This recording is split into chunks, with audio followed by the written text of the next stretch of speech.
Heading हो गया, Wheatstone सेतु।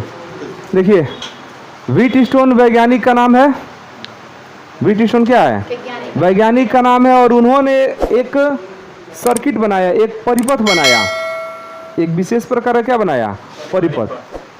Wheatstone जो है इंग्लैंड का साइंटिस्ट था, और इस इंग्लैंड के साइंटिस्ट ने एक परिपथ बनाया और उस परिपथ का उपयोग कर दिया किसी चालक तार के अज्ञात प्रतिरोध को ज्ञात करने के लिए। जैसे मान लीजिए कि चालक तार है और इस चालक तार का प्रतिरोध कितना है ये हमको कैसे पता चलेगा?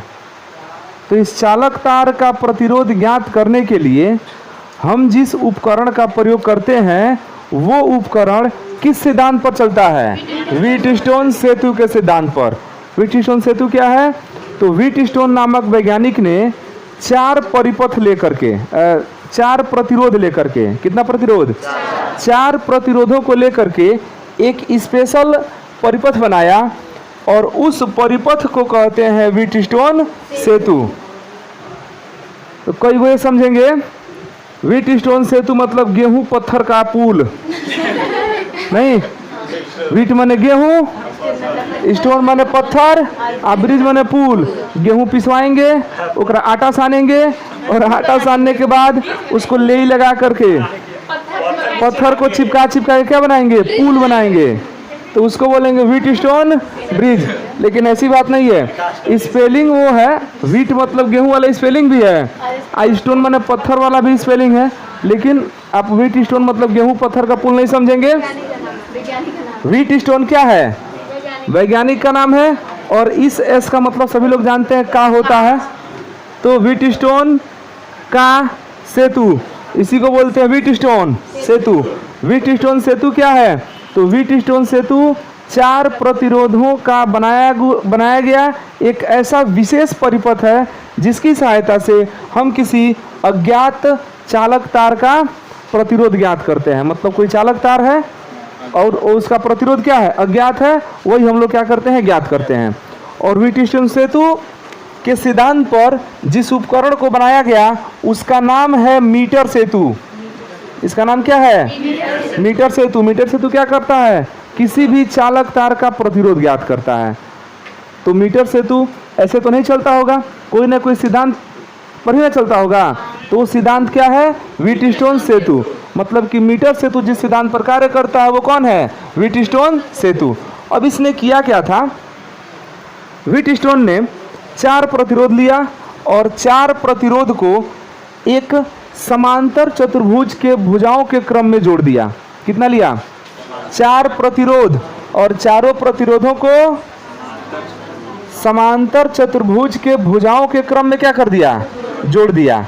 देखिए, 4 हम प्रतिरोध लेंगे और उन चारों प्रतिरोधों को समांतर चतुर्भुज की भुजाओं के क्रम में क्या कर देंगे? जोड़ देंगे। तो घबरा गया, वो आ गया तो उसके जैसा ही हो जाना चाहिए ना, ऐसे खराब लग रहा है।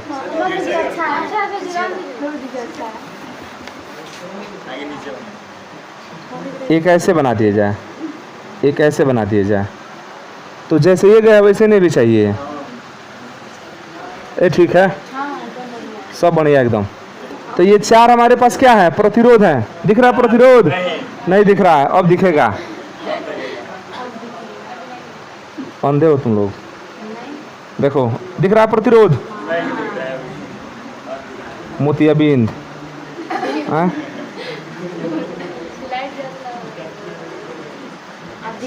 4 प्रतिरोध दिख रहा है, और इन चारों प्रतिरोधों को एक विशेष क्रम में, विशेष क्रम क्या था? समांतर चतुर्भुज की भुजाओं के क्रम। देख रहा है? समांतर चतुर्भुज की भुजाओं के क्रम। नाम दे देते हैं इसका ए, बी, सी और डी। तो इसको जोड़ दिया समांतर चतुर्भुज की भुजाओं के क्रम में। और क्या किया कि इसके एक विकर्ण पर एक धारामापी जोड़ दिया। क्या जोड़ दिया? धारामापी, गैल्वेनोमीटर, जिसको हम जी से दिखाते हैं। धारामापी, धारामापी मतलब धारा मापने वाला उपकरण। तो एक डायगोनल पर मतलब एक विकर्ण पर जोड़ दिया धारा मापी और दूसरे विकर्ण पर जोड़ दिया बैटरी सेल। जो भी जोड़ना चाहें जोड़ सकते हैं। यहाँ पर जोड़ दिया एक सेल। ये क्या, उससे क्या फर्क पड़ता है। और यहाँ पर एक सेल जोड़ दिया। क्या छोड़ दो, बैटरी सेल सब हम लोगों के लिए बराबर है। हम लोगों का मेन उद्देश्य है धारा प्रवाहित करना। ठीक है, बैटरी जोड़ दिया कितने वोल्ट का, 20 वोल्ट का। देख रहे हैं कितना बढ़िया लग रहा है ये। 4 प्रतिरोध है, चारों प्रतिरोधों को क्या किया, व्हीटस्टोन ने कैसे जोड़ा, तो समांतर चतुर्भुज के भुजाओं के, जिस तरह समांतर चतुर्भुज की भुजा होती है ना, उसी तरह चारों प्रतिरोधों को जोड़ दिया और उसके एक विकर्ण पर क्या लगा दिया, धारा मापी लगा दिया और दूसरे विकर्ण पर क्या जोड़ दिया, बैटरी जोड़ दिया। अब सोचिए कि जब बैटरी से धारा बहेगा, चूंकि ये पॉजिटिव सिरा इधर ना है, तब बैटरी से धारा ऐसे जाएगा और ये बैटरी से धारा इधर आएगा, धारा आएगा यहाँ से आएगा, यहाँ पर आएगा और धारा बट गया 2 भाग में। धारा बटा ना जी, धारा कितने भाग बट गया, 2 भाग में। ठीक है, धारा बट गया 2 भाग में। इसको भी हम क्या कर दिए, ऑन कर दिए। अब बताइए धारा यहाँ पर जाएगा तो फिर धारा 2 भाग में बटेगा, नहीं बटेगा जी, धारा 2 भाग में बटेगा। यहाँ पर भी जाएगा तो ये भी धारा कितने भाग बटेगा, 2 भाग में बटेगा। ठीक है, ये धारा चल जाएगा यहाँ पर, ये धारा जाएगा यहाँ पर, फिर दोनों धारा मिलेगा। अब देखिए कुछ धारा तो बीच में भी जा रहा है, धारा जा रहा है ना, कुछ धारा कहाँ जा रहा है, बीच में। अब जैसे ही धारा बीच में जाएगा ना, ये तुरंत जो आपका गैल्वेनोमीटर होगा ये विक्षेप बताएगा, मतलब इसका जो कांटा होगा वो क्या होगा, हिलेगा, वो बताएगा कि इसमें क्या आ गया है, धारा।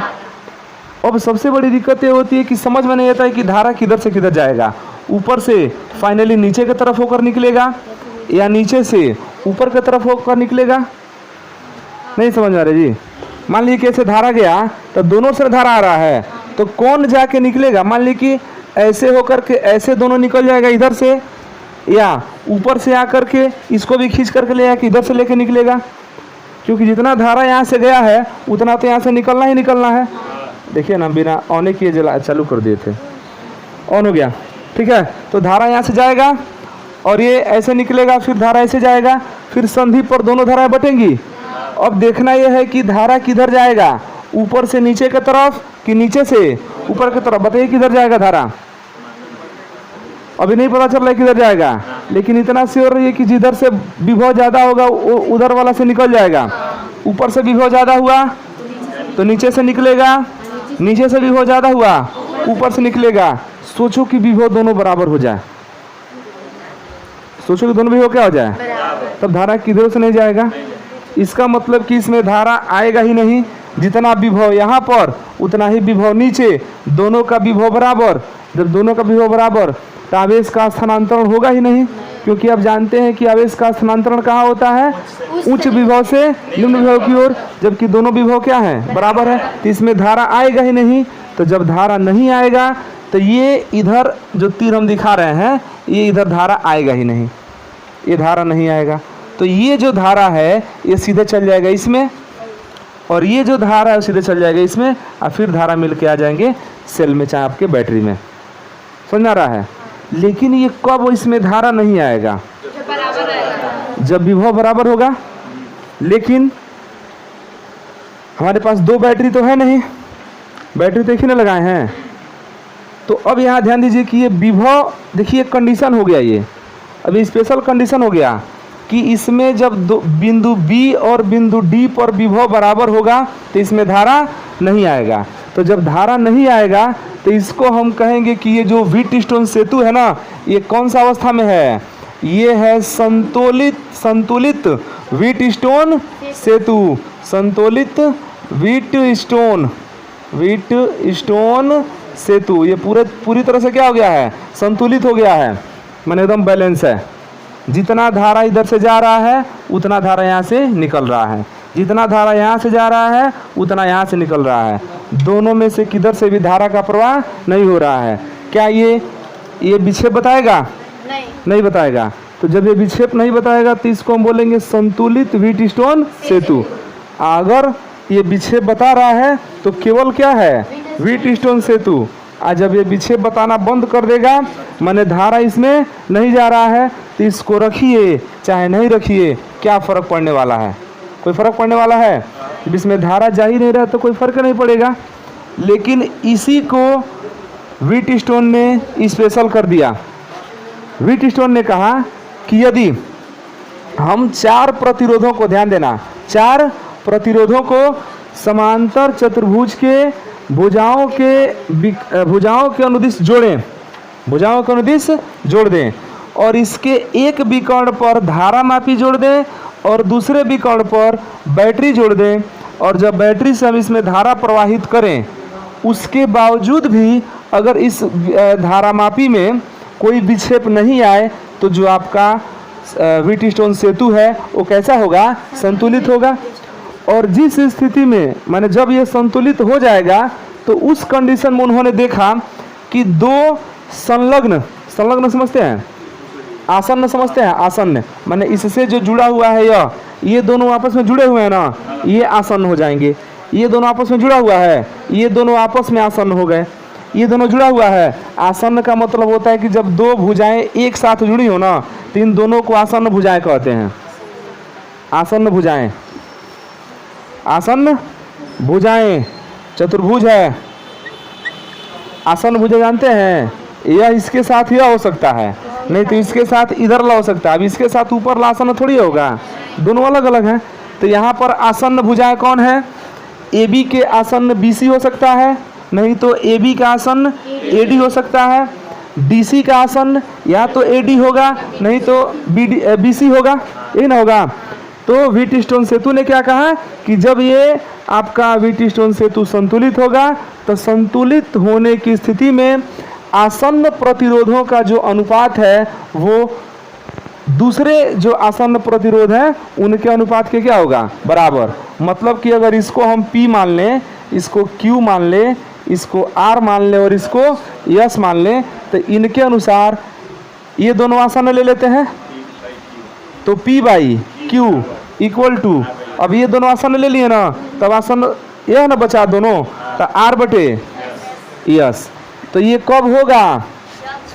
जब सेतु संतुलित होगा तब। तो सेतु संतुलित कब होगा? जब इस बीच वाले में धारा नहीं बहेगा। इसको संतुलित करने के लिए क्या करते हैं हम? इसमें प्रतिरोधों के मान को क्या करते रहते हैं? हल्का फुल्का बदलाव करते रहते हैं। और जैसे ही बीच में धारा बहना बंद हो जाता है तो विक्षेप क्या हो जाएगा? बंद हो जाएगा। और जैसे ही विक्षेप बंद हुआ, हम लोग जान जाएंगे कि हम लोग का जो सेतु है वो क्या हो गया है? संतुलित हो गया है। और जब सेतु संतुलित हो गया रहता है तो उस कंडीशन में P/Q इक्वल टू R/S होता है। मतलब आसन्न भुजाओं का, आसन्न प्रतिरोधों का जो अनुपात है वो शेष दोनों आसन्न प्रतिरोधों के अनुपात के क्या होगा? बराबर होगा। ये रिजल्ट ज्ञात किया था किसने? व्हीटस्टोन ने। और इसको बोला था व्हीटस्टोन सेतु। सेतु इसलिए बोलते हैं ना, सेतु मतलब होता है पुल। सेतु मतलब तो रोड के ऊपर पुल बना है और नीचे से क्या बह रहा है? पानी। तो क्या पानी रोड के ऊपर जाने वाले लोगों को डिस्टर्ब करता है? नहीं। मतलब पुल बन गया है तो नीचे के पानी से आदमी को कोई डिस्टर्बेंस नहीं है। उसी तरह ये जो बीच में लगा हुआ है धारामापी, क्या इस धारा को डिस्टर्ब कर रहा है? या हम ये कहें कि धारा बहने में ये कोई डिस्टर्बेंस पैदा कर रहा है? नहीं पैदा कर रहा है। तो इसीलिए इसको बोलते हैं सेतु। मतलब कि धारा ऊपर से जा भी रहा है और ये कोई डिस्टर्बेंस नहीं कर रहा है, इसलिए इसको बोलते हैं सेतु। सेतु मतलब होता है पुल। और ये पुल किसने बनाया था? व्हीटस्टोन ने। तो बोलते हैं व्हीटस्टोन सेतु। तो जब ये संतुलित होता है तो संतुलित होने की स्थिति में P/Q इक्वल टू R/S। अब तुम लोगों के मन में पता ना प्रश्न उठ रहा है कि नहीं उठ रहा है? हमारे मन में तो बहुत उत्सुकता से उठ रहा है। तुम लोग ये नहीं सोच रहे हो कि कैसे कह दिया कि P/Q इक्वल टू R/S? क्यों कह दिया? मैंने तो हम जान रहे हैं कि जब इसमें धारा नहीं बहेगा तो संतुलित होगा। तो संतुलित होगा तो क्यों यही होगा? P/Q equal to R/S।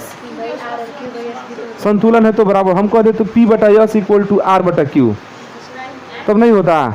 P/S equal to R/Q। ये उसने कहा था, तो आखिर कुछ कैलकुलेशन किया होगा ना इसको ले आने के लिए। ऐसा नहीं ना कह दिया कि इसका अनुपात बराबर होता है, कुछ कैलकुलेशन किया होगा तब नहीं रिजल्ट दिया होगा। तो हम लोग उसको सिद्ध भी करेंगे कि P बटा Q इक्वल टू R/S कहाँ से आता है।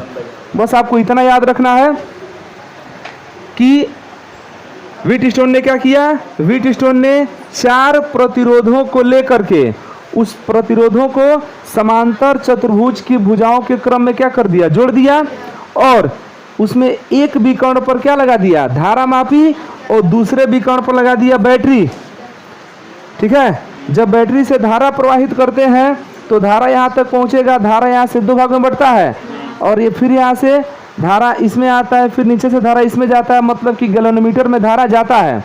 तो ये क्या करता है, विक्षेप बताता है। हम कुछ ऐसा कर दे इसमें कि दोनों ओर का जो वोल्टेज है, विभव है, क्या हो जाए, बराबर हो जाए। जैसे ही दोनों ओर का विभव बराबर होगा, इसमें धारा आना बंद हो जाएगा, और जब धारा आना बंद हो जाएगा तो विक्षेप बताना बंद कर देगा।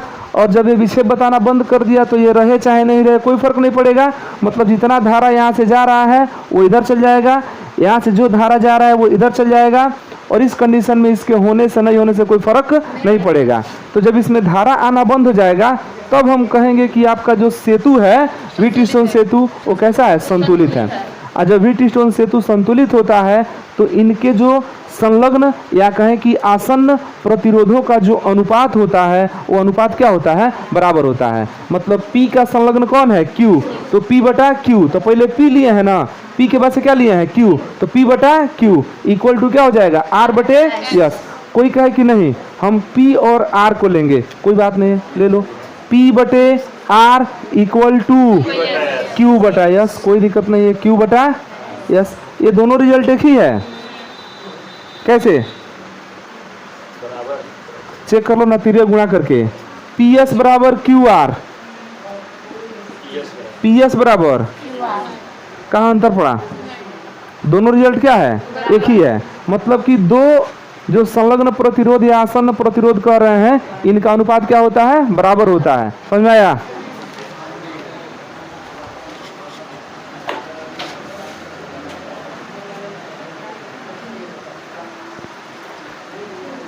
हो गया जी। अब ध्यान से देखिए, अब इसका हम लोग निगमन कर लेते हैं, निगमन कर लेते हैं। किसका निगमन, कि क्यों संतुलित होने पर P बटा Q इक्वल टू R बटा S आ रहा है, कोई कारण होना चाहिए ना। तो देखिए, ये मान लीजिए कि हमारा जो उपकरण है, परिपथ है, यही आपका क्या है, व्हीटस्टोन सेतु। तो ये हमारा क्या है, व्हीटस्टोन सेतु। व्हीटस्टोन सेतु में 4 प्रतिरोध है, P, Q, R और S। ये समांतर भुजा के क्रम में जुड़े हैं। एक विकर्ण पर धारा मापी है, दूसरे विकर्ण पर बैटरी है। ठीक, अब बैटरी से धारा जा रहा है I, कितना धारा जा रहा है, जो बट करके I1 और I2 जाता है। ये I1 और I2 धारा जैसे ही यहाँ पर पहुँचेगा, जैसे ही यहाँ पर पहुँचेगा तो इसके पास 2 रास्ते हैं। कितने रास्ते हैं, 2 रास्ते हैं। तो 2 रास्ते हैं तो धारा इसमें प्रवेश करेगा ना। चूंकि यह संतुलित है, संतुलित का मतलब इसमें विक्षेप, हम संतुलन किसको कह रहे हैं, इसमें विक्षेप नहीं आएगा तो क्या है, संतुलित है। तो हमारा व्हीटस्टोन सेतु कैसा है, संतुलित है, माने इसमें विक्षेप नहीं आ रहा है। तो ये धारा चल जाएगा आगे, मतलब कि I1 धारा जो यहाँ पर गया वो कहाँ बढ़ जाएगा, आगे। I1 धारा चल गया आगे, और ये I2 धारा इधर तो जाएगा नहीं क्योंकि संतुलन में है। तो I2 धारा कहाँ चल जाएगा, यहाँ से आगे। समझ आ रहा है? और फिर I1 प्लस I2 मिलके क्या बन गया, यहाँ पर I धारा बन गया। थोड़ा बहुत समझ में आ रहा है? मीटर सेतु आपका, ये व्हीटस्टोन सेतु कैसा है, संतुलित है। हमको पहले से ही पता है कि ये क्या है, संतुलित है, तभी तो इसको सिद्ध करना है। क्योंकि संतुलन की अवस्था में ही ना P बटा Q इक्वल टू R बटा S होता है। तो संतुलन हम किसको कह रहे हैं, इसमें धारा नहीं आ रहा है तो क्या है, संतुलन है। तो लिखेंगे कि चूंकि व्हीटस्टोन सेतु क्या है, संतुलित है, इसलिए या ऐसे कह सकते हैं कि चूंकि धारा मापी में विक्षेप शून्य है, क्योंकि इसमें देखिए धारा प्रवाहित किया गया है, बावजूद इसके इसमें धारा नहीं आ रहा है, तो नहीं आ रहा माने विक्षेप क्या है? शून्य है। चूंकि धारा मापी में विक्षेप शून्य है, इसलिए व्हीटस्टोन सेतु कैसा है? संतुलित है। व्हीटस्टोन सेतु संतुलित है, इसमें तो कोई समस्या नहीं है। अब संतुलित है तो इसी कंडीशन में हमको दिखाना है कि P/Q इक्वल टू बैटरी से कितना धारा माने हैं? I, जो आगे जाए कितना बन जा रहा है? I1 और I2। इतना ठीक है। अब बताइए कि इसमें कितने बंद पास बन रहे हैं? 2 बंद पास बन रहा है। क्या बन रहा है ना? तो हम दोनों में से एक एक बंद पास को लेते हैं पहले। तो पहले हम लेते हैं बंद पास A B D A, लिखेंगे बंद पास A B D A में ऊपर का 2 लाइन ठीक है। धारा मापी में विक्षेप नहीं आ रहा है, धारा भेजे हैं इसमें लेकिन विक्षेप नहीं आ रहा है, मतलब क्या है? संतुलन में है। ठीक है, तो बंद पास लिए हैं A B D A में क्लॉकवाइज चलिए चाहे एंटी क्लॉकवाइज चलिए, कैसे चलते हैं? तो क्लॉकवाइज चलिए तो धारा की दिशा में चल रहा है ना, तो पॉजिटिव लेंगे। तो धारा की दिशा में चलेंगे तो पॉजिटिव, तो धारा आपका I1 है इंटू P, I1 इंटू, चलिए आगे इसमें, अब इसमें आना है ना, इसमें धारा ही नहीं है, कोई प्रतिरोध नहीं है, कुछ भी नहीं है, तो हम गुणा भी कुछ नहीं करेंगे, फिर आगे बढ़ेंगे। अब इसमें जाएंगे तो धारा की दिशा में उल्टा हो गए, तो माइनस, धारा की दिशा में थे तो प्लस, उल्टा हो गए तो माइनस। I2 इंटू इसमें कोई विद्युत वाहक बल नहीं है, देखिएगा इसमें कोई सेल जुड़ा है, तो शून्य हो गया विद्युत वाहक बल। हम यहाँ से क्या कर सकते हैं? I1P इक्वल टू I2R कर सकते हैं, कोई दिक्कत नहीं ना है। अब बंद पास दूसरा लीजिए, बंद पास, इसमें भी हम लोग क्लॉकवाइज ही लेंगे, तो B C D B में क्लॉकवाइज ले जाना, तो I1 इंटू Q ऐसे आ रहे हैं। अब इधर आ गए ना, तो देखिए उल्टा दिशा में धारा जा रहा है ना, से हम आ रहे हैं इधर, धारा जा रहा है उधर, मतलब कि माइनस I2 इंटू बराबर, क्योंकि इसमें विद्युत वाहक बल नहीं है। और आगे यहाँ पर जाने से कोई फायदा है, क्योंकि इसमें तो धारा है ना ही प्रतिरोध है, तो इतना ही ना हुआ। तो I1Q इक्वल टू I2S, समीकरण, ये लाइन समझ में आया? इतना कोई समस्या तो नहीं है इसमें? किस अवस्था में है ये? संतुलन की अवस्था में कब होता है? जब विक्षेप शून्य होता है। कहाँ पर? धारा मापी में। धारा तो भेज ही रहे हैं, उसके बावजूद भी इसमें धारा नहीं आ रहा, मतलब विक्षेप क्या है? शून्य है, मतलब संतुलित है। तो संतुलित है तो आना चाहिए ना। अब लिखिए, इसमें देखेंगे समीकरण 1 में 2 से भाग कर दे रहे हैं, समीकरण 1/2 से, तो लेफ्ट का भाग लेफ्ट में, राइट का भाग राइट में, तो I1P बटा I1Q इक्वल टू I2R बटा I2S, I1 से I1 कैंसिल, I2 से I2 कैंसिल, P बटा Q इक्वल टू R बटा यस। देख रहे हैं संतुलन की अवस्था में आ गया ना। हम संतुलन लेके चले थे शुरू में, तो रिजल्ट आ गया। यही काम किया था किसने? व्हीटस्टोन ने। कहा था कि जब संतुलित होता है ना, जब आपका ब्रिज कैसा हो? संतुलित हो, तो इसके आसन्न भुजाओं का जो अनुपात है, वो अनुपात क्या होता है? कोई जरूरी नहीं है। इसको देखिए, Q को भेज देने चल जाएगा गुणा में, तो गुणा मतलब ऊपर, R ऊपर से कहाँ चलाएगा?